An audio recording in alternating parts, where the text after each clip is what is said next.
जय श्री कृष्णा। मैं दुर्गा वासुदेव। आज मैं आपको एक कहानी सुनाती हूँ। किस्सा है एक गांव का। एक गांव में एक मंदिर हुआ करता था और वहाँ पर हर एकादशी को भजन कीर्तन होते थे और गांव के सारे लोग भी आते थे अपना भगवान को शुक्रिया करने के लिए। और स्तुति होती है, आपको पता है भजनों में तो भगवान की वंदना स्तुति होती है। उस मंदिर के पास में वैसे तो सब लोग आते थे, बस एक व्यापारी ऐसा था जो नहीं आता था और उसको अच्छा ही नहीं लगता था। हालांकि भगवान को मानता था लेकिन भजन कीर्तन में नहीं आता था।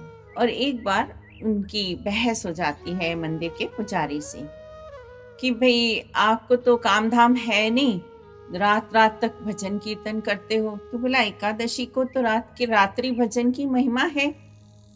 तो उन्होंने बोला कि लेकिन आपको कुछ फर्क नहीं पड़ता, हम लोग को तो दुकान पे जाना है, अपना धंधा करना है और खुद तो सोते नहीं, हमें भी सोने नहीं देते हो और कमाएंगे नहीं तो खाएंगे क्या। तो पुजारी जी ने बोला अरे होते कौन हो तुम किसी को खाने खिलाने वाले, तुम्हारा परिवार भी भगवान पाल रहा है और तुम भी भगवान के भरोसे पल रहे हो। हाथी से लेकर चींटी तक को भगवान खिलाता है, तुम होते कौन हो। तो बोला अच्छा, कमाएंगे नहीं तो ऐसे ही भगवान हमें भोजन पहुंचाएंगे, खाना देंगे। तो बोला हाँ आजमा के देख लो, नहीं खाओगे तो मार के भी खिलाएंगे भगवान, ऐसे कैसे हो सकता है। तो बोला लगी शर्त। बोले लगी शर्त, जिस दिन मैं देखूंगा कि कल मेरे को भगवान कैसे खिलाते हैं, अगर मेरे को भगवान ने नहीं खिलाया उस दिन से तुम अपने ये भजन मंडली बंद कर दोगे, रात को भजन नहीं गाओगे एकादशी के। तो बोला कि ठीक है, मंजूर है मुझे।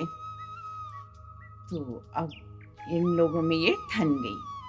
अब क्या होता है कि उन व्यापारी ने सोचा कि मैं क्या करता हूँ, जंगल में चला जाऊंगा तो घर के लोग भी नहीं होंगे जो मेरे को फोर्स करेंगे कि खा लो जबरदस्ती, कोई मुझे खिला नहीं पाएगा। और जंगल में देखता हूँ इनका कौन सा भगवान आके मेरे को खिलाता है। तो ये ना दूसरे दिन इन्होंने नहा धो के तैयार होके, और उनको लगा एक बहुत बड़ा टारगेट जा रहा हूँ मैं अचीव करने, देखता हूँ कैसे अब मेरा ये अगर मेरी शर्त पूरी हो गई तो उधर भजन नहीं होंगे।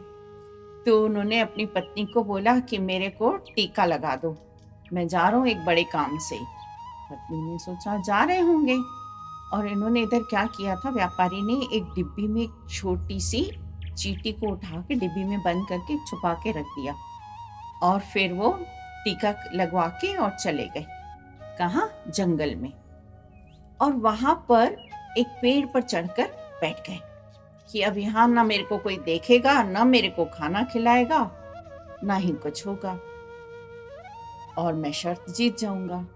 अब क्या होता है कि उसी जंगल से एक बारात, मतलब अपनी लड़के को लेके और पूरे बारातियों को लेके जा रहे थे और बहुत सारी गाड़ियां थी उनके साथ। फिर उसी पेड़ के नीचे, क्योंकि वो छायादार घना पेड़ था, उसी पेड़ के नीचे आके वो बैठ गए और खाना वाना खोल के, टिफिन विफिन रखे उन्होंने खोल के, और सारे बाराती बैठ के वहाँ खाना खाने लगे कि भाई यहाँ खा के फिर हम आगे बढ़ेंगे।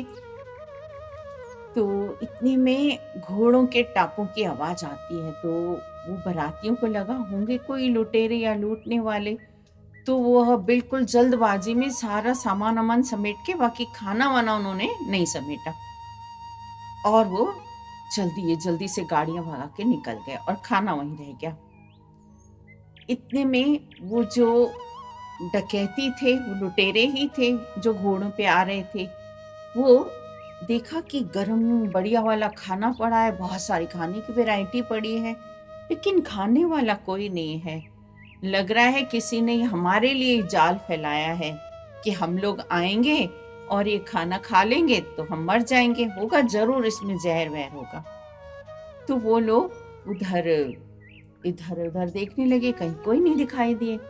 अचानक एक का ध्यान गया कि ऊपर कोई बंदा बैठा है। उसको बोला नीचे आओ। नहीं आऊंगा। उनको लगा ये डकैते मार वार डालेंगे मेरे को, तो वो नीचे नहीं आ रहा था, उसको पकड़ के नीचे उतारा कि आता है कि नहीं, और फिर वो आ तो गया, अब बोला इनको खाओ। तो वो थोड़ा खाए किसी में से, तो फिर उसको मारे कि दूसरे में से भी खाओ, कहीं दूसरी चीज में जहर ना हो, उस मिठाई को भी खाओ, उसको भी खाओ, फल को भी खाओ। और ऐसे करके थोड़ा थोड़ा करके उसका तो पूरा पेट भरा दिया, और किसी में कुछ था ही नहीं। और उसको मार खा के भी भगवान ने खिला दिया खाना। अब वो तो शर्त तो हार गया। अब मुंह लटका के रुआंसा सा घर आया। घर आके उसने जो एक डिब्बी में छोटी चींटी को छुपा के रखा था ना, उसको लगा था कि ये चींटी को देखता हूँ, मैं बंद करके जाता हूँ, अब इसको देखूं किसने खाना खिलाया है, थोड़ी शर्त तो मैं शायद जीतने की उम्मीद है मेरे को। तो उसने डिब्बी को खोला। उस डिब्बी को खोला तो देखा कि उसमें चींटी के मुंह में चावल का दाना। बड़ा हैरान हो गया, ये चावल का दाना बंद डिब्बी में कैसे गया। तो फिर उनकी पत्नी देख रही थी उनकी हरकत। उन्होंने बोला, जब मैंने आपको टीका किया, आपके टीके पर चावल लगाए, उसमें से एक दाना गिर के इसमें चला गया था।